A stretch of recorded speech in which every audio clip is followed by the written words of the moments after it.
Bom dia, pessoal, tudo bem com vocês? Espero que todos estejam bem aí.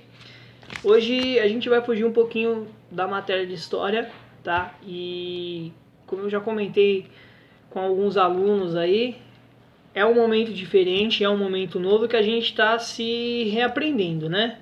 A gente está mudando nossos conceitos, estamos tendo que aprender novas formas de estudar, e isso não só é para vocês, tá, galerinha? É para nós professores também.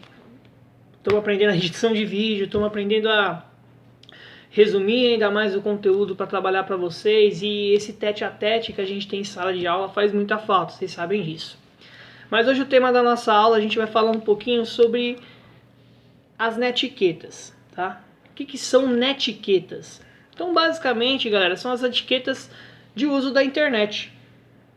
Pô, professor, não, o que é isso? Como assim? Tem regras para usar a internet? Sim. Primeiro de tudo que a gente tem que entender, tá, galera? O momento agora que nós estamos usando a internet é um momento de estudos, então é um momento que você tem que ter regras e tem que ter a lógica, tem que ter a ideia na sua cabeça de que é um momento de estudo. Então, ao contrário de que você usa a internet, que você está habituado para conversar com os amigos, para postar memes, entre outras coisas, no momento de estudo você tem que ter umas regras de comportamento normais, tá? São comportamentos que você tem em qualquer lugar social.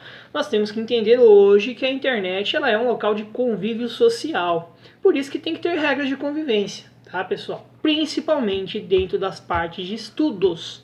E hoje a gente vai falar um pouquinho sobre isso, tá?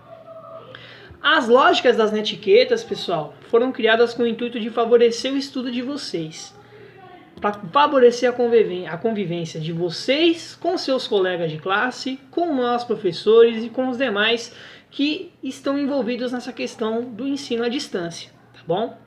Então vou falar alguns pontos para vocês aqui, tá? Primeiro ponto, que eu vejo muito isso nas aulas online e nas lives que estão tendo aí, assuntos aleatórios, pessoal.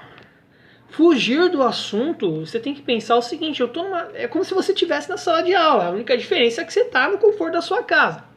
Só que vamos pensar o seguinte, galera, numa live ou num chat que está sendo discutido alguma ação e você foge do assunto, tá? Você começa a conversar, sei lá, a gente está falando da cor azul e você resolve falar sobre abacaxi.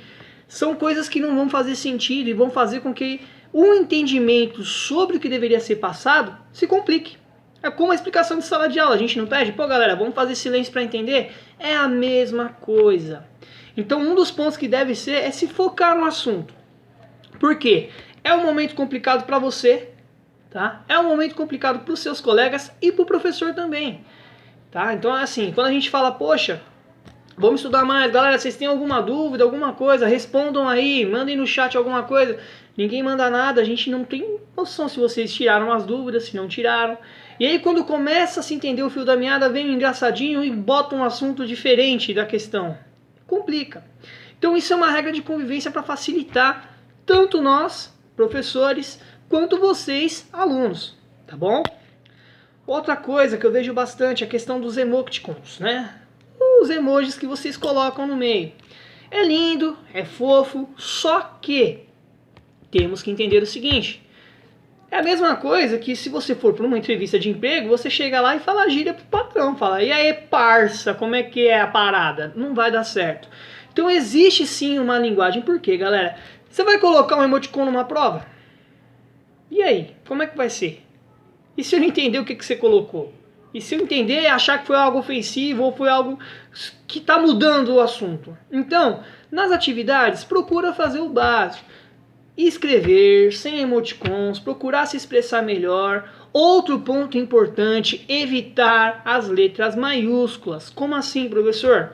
Então, na internet, quando a gente está falando em maiúsculo, a gente dá-se a entender que a gente está gritando, a gente está chamando a atenção. Então, deixar a usar essa questão das letras maiúsculas quando você quer dar a entender isso, que você está chamando a atenção para um ponto. Certo, galera? Nossa, professor, mas até nas letras maiúsculas o senhor vai pegar no pé? A questão não é pegar no pé, a questão é que a gente está num distanciamento. Eu estou gravando o vídeo aqui, mas você não sabe como é que eu estou. Você está escutando a videoaula, eu não consigo ter uma intenção se você tá prestando atenção de fato, se você entendeu, se você não entendeu. Aí você manda uma mensagem cheia de coraçãozinho, né? Um monte de emoji, eu vou falar, pô, legal, ele gostou da aula, entendeu. E vai ver o contrário. Então vamos procurar, as etiquetas, elas buscam que a gente tenha um convívio claro na internet, que a gente se entenda, tá, pessoal? Não é ser chato, não é querer fazer graça, tá? É a questão de, é uma nova organização social, lembra que a gente fala que a história faz com que a sociedade se evolua e a gente aprenda? Estamos vivendo um momento histórico. É um novo momento que a gente tem que começar a aprender a se portar em relação a isso, tá bom? Não preciso nem falar da questão de ofensas, né? Isso aí não vai... Foge até do conceito da internet. Isso aí é um conceito de vida. Cara, ofensa, na boa, não dá. Não dá. Tá, às vezes a gente escuta... Escuta não, né? A gente vê pela internet muitos memes, muitas gracinhas falando sobre a questão das videoaulas, galera. Só que não é fácil. Tá? Vocês têm que entender que os professores que estão aí fazendo isso, a gente foi pego de surpresa. A gente simplesmente, olha, temos que ensinar nossos alunos. E agora? Como é que a gente faz? Como é que a gente se aproxima deles? Então assim, o criticar, o fazer ofensas, galera, na boa, não dá. Não dá mesmo. A gente está aqui para ensinar vocês. É a mesma coisa do que você ofender um professor em sala de aula. Então vamos ponderar nas questões dos comentários e vamos usar um pouco o bom senso, usar a humanidade que se tem agora. E outro ponto, galera, eu sei que é complicado, tá? Só que vocês têm que entender o seguinte. Pra gente não enlouquecer de fato, a gente tem que descumprir os horários. Pô, professor, como assim? Se você estuda das 7 ao meio-dia, o horário que você vai tirar dúvidas com o teu professor é neste horário, é o horário que ele estabeleceu, o horário que seria de aula, tá? Não adianta mandar mensagem fora disso. Por qual razão? Galera, muitos professores, eles têm outras escolas, outras turmas e precisam se tirar as dúvidas desse pessoal também. E tanto para nós quanto para vocês. Por que eu falo sempre da questão do cronograma de estudos? Galera, se organizem para estudar. Para não chegar domingo à meia-noite, o cara querer tirar uma dúvida. Você concorda que seria fora de lógica? O domingo meia-noite passar uma atividade para você entregar segunda às 7 da manhã? Não tem lógica, a gente tem que se organizar, tá bom? Isso tudo faz parte do conjunto de normas de etiqueta para a internet, para o ensino à distância, que são as netiquetas, e é o que a gente vai estar falando um pouquinho aí nesse período. Tá bom, pessoal? Espero que vocês entendam. Cara, saudades mil de vocês aí, de dar aula, de conversar, das nossas piadinhas históricas, tá? Mas estamos aí e o que precisar, estamos à disposição. Tá bom, galera? Beijo, até mais e fiquem com Deus.